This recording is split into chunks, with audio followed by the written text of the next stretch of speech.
बारामतीमधील कमी मतदानाचं खापर अजित पवारांनी चंद्रकांत दादा पाटील यांच्यावर फोडण्याचा प्रयत्न केला। चंद्रकांत दादांनी शरद पवारांच्या संदर्भात केलेल्या वक्तव्याच्या भोवतीच निवडणुकीचा प्रचार फिरल्याचं अजित पवारांना आता वाटू लागलंय। चंद्रकांत पाटलांचा माथ्यावर कमी मतदानाचं खापर फोडल्याचा आरोप आता होऊ लागलेला आहे। पाहूयात।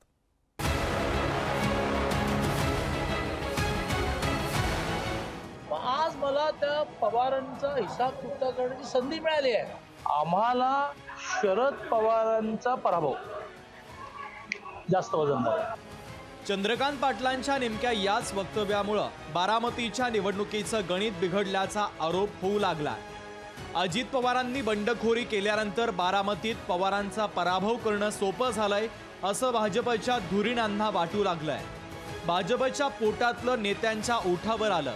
जे बोलू नये तेच चंद्रकांत पाटील बोलून गेले। चंद्रकांत पाटलांच्या या वक्तव्याचा शरद पवारांच्या पक्षानं प्रचाराचा मुद्दा केला।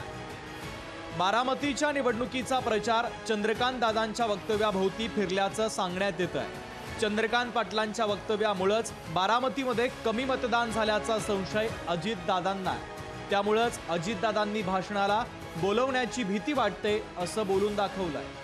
महाराष्ट्रात नेमकं ज्या प्रकारे इतर राज्यात पश्चिम बंगालमध्ये ओरिसामध्ये मतदान होतं तसं काही मतदान आपल्याकडे झालेलं दिसत नाही। त्याच्यात फरक कोल्हापूरला झालंय, पण बारामती लोकसभा मतदारसंघामध्ये देखील कसं बस 60% ते पोहोचले अशा पद्धतीचं मतदान झालेलं आहे। सत्ताधाऱ्यांच्या विरोधात असलेल्या रागामुळेच कमी मतदान झाल्याचा दावा काँग्रेसच्या नेत्यांनी केला। महाराष्ट्रामध्ये मतदान कमी होण्याचं कारण सत्ताधाऱ्यांच्या विरुद्ध असलेला राग आणि सत्ताधारी पक्षाला ज्या लोकांनी मतदान केलं त्यांचा तो भ्रमनिरास झाला आहे।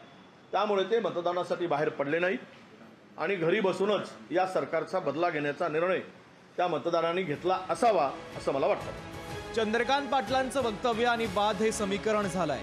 बारामतीचा निकाल महायुतीच्या विरोधात लागल्यास तिथल्या पराभवाचं खापर फोडण्यासाठी आतापासून चंद्रकांत दादांना शोधल्याची चर्चा सुरू झाली आहे। साईदीप ढोबळे, लोकशाही मराठी, शिरूर।